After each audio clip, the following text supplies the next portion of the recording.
بسم اللہ الرحمن الرحیم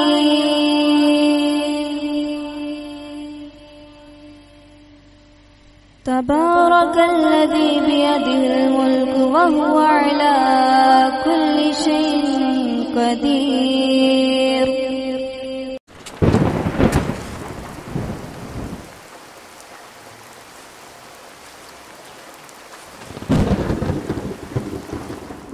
انسان بھی خدا تعالیٰ کی کیسی مخلوق ہے جسے گرمیوں میں سردی اور سردی میں چاہیے ہوتی ہے۔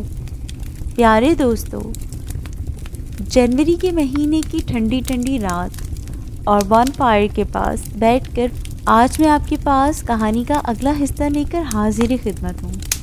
میں ہوں عصمت تیمور اور لے کے آتی ہوں آپ کے پاس کہانیاں، قصے اور افسانے بھی۔ السلام علیکم، کیسے ہیں آپ سب لوگ؟ امید ہے بہترین ہوں گے۔ آئیے اب شروع کرتے ہیں تیسرے کلندر کی کہانی۔ اب تیسرا کلندر آگے بڑھا اور کہنے لگا کہ اے عالی شان ملکہ، میری کہانی ان لوگوں کی کہانی کسی نہیں بلکہ کچھ زیادہ عجیب و غریب ہے، اور وہی سبب ہے میری داڑھی منڈنے اور آنکھ پھٹنے کا۔ ان لوگوں کی تو تقدیر میں یہ پہلے سے لکھا ہوا تھا، اور میں تقدیر کو زبردستی کھینچ کر لایا ہوں اور اپنی جان کو مصیبت میں ڈالا ہے۔ یہ اس وجہ سے کہ میں بادشاہ اور بادشاہ زادہ ہوں۔ میرا باپ مر چکا تھا اور میں بادشاہ بنا تھا۔ میں نے حکومت کی اور عدل و انصاف برتا اور رعایا کے ساتھ اچھا سلوک کیا۔ مجھے اس بات کا شوق تھا کہ کشتی پر سوار ہو کر سمندر کا سفر کیا کروں۔ میرا شہر سمندر کے کنارے واقع تھا۔ سمندر بے حد وسیع تھا اور اس میں بے شمار بڑے بڑے جزیرے تھے۔ میرے پاس 50 تجارتی کشتیاں تھیں جو سمندر میں چلتی تھیں، اور ان سے چھوٹی اور 50 کشتیاں سیر و تفریح کے لیے، اور 150 جنگی کشتیاں جنگ اور جہاد کے لیے۔ ایک بار میں نے ارادہ کیا کہ جزیروں کی سیر کروں اور 10 کشتیاں لے کر روانہ ہو گیا، اور پورے مہینے کا کھانا پینا ساتھ رکھ لیا۔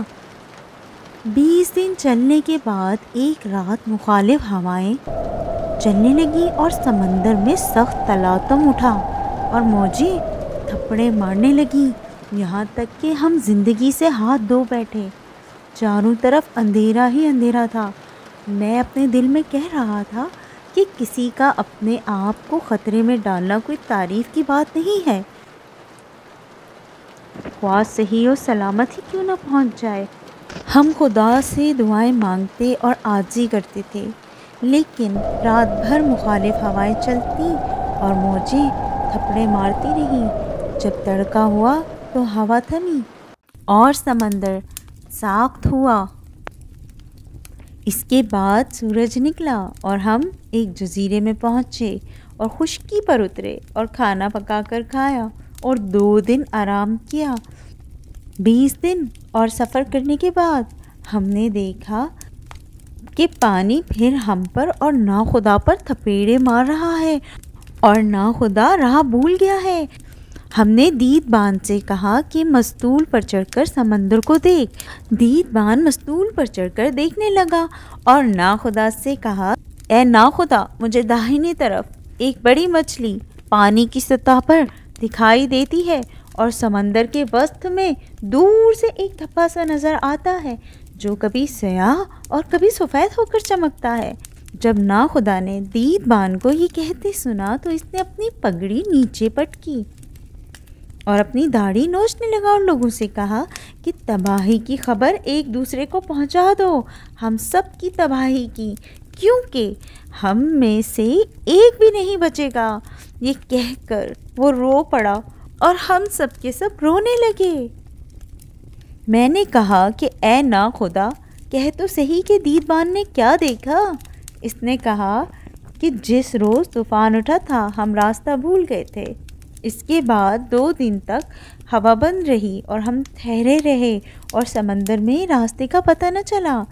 اس سے لے کر 11 دن تک ہم راہ بھولے رہے اور کوئی ایسی ہوا نہ چلی جو ہمیں اس جگہ پہنچا دیتی جہاں ہم جانا چاہتے تھے۔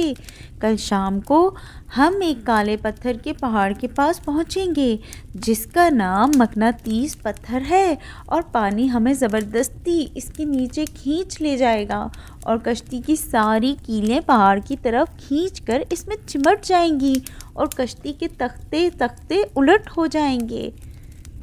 خدا نے مقناطیس پتھر میں ایک بھید رکھا ہے، اور وہ یہ ہے لوہے کی ہر چیز اس کی طرف کھینچ جاتی ہے۔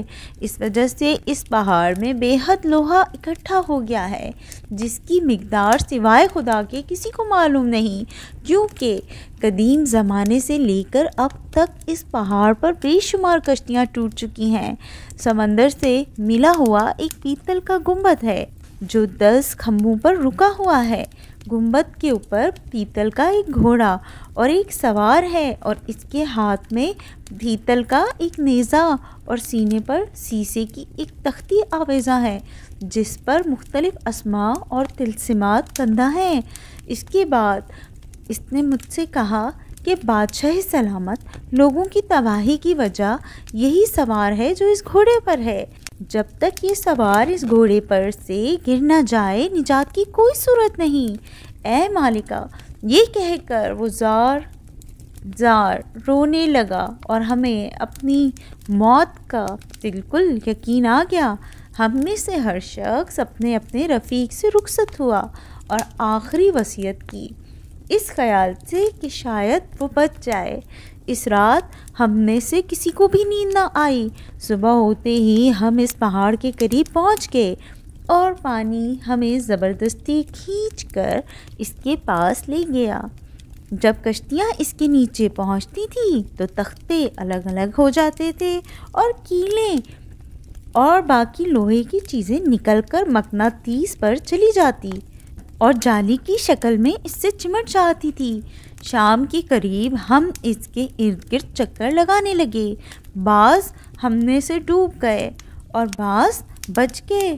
جو بچے وہ بھی ایک دوسرے کو پہچانتے نہ تھے، کیونکہ موجوں اور طوفان کے تھپیڑوں کی وجہ سے سب کے سب حواس باختہ ہو گئے تھے، مگر اے مالکہ خدا نے مجھے بچا لیا، کیونکہ وہ چاہتا تھا کہ مجھے ابھی اور زیادہ تکلیف اور مصیبت میں گرفتار کرے۔ میں ایک تختے پر چڑھ گیا اور ہوا اسے مار کر پہاڑ کے پاس لے گئی۔ وہاں مجھے ایک پگڈنڈی زینے کی طرح اوپر کی طرف جاتی دکھائی دی جو پہاڑ میں کھدی ہوئی تھی۔ میں نے خدا کا نام لیا۔ پیارے دوستو، میں کہانی تو آپ کو مکمل سناتی، لیکن شہرزاد کو صبح ہوتی دکھائی دی اور اس نے یہ کہانی بند کر دی، جس کی اسے بادشاہ سلامت شہریار سے اجازت ملی تھی۔ اب اجازت دیجیے عصمت تیمور کو، لیکن کہانیوں کا سلسلہ یوں ہی چلتا رہے گا۔ میں آؤں گی دوبارہ آپ کے پاس اگلا حصہ لے کر، تب تک کے لیے اجازت دیجیے مجھے۔ السلام علیکم۔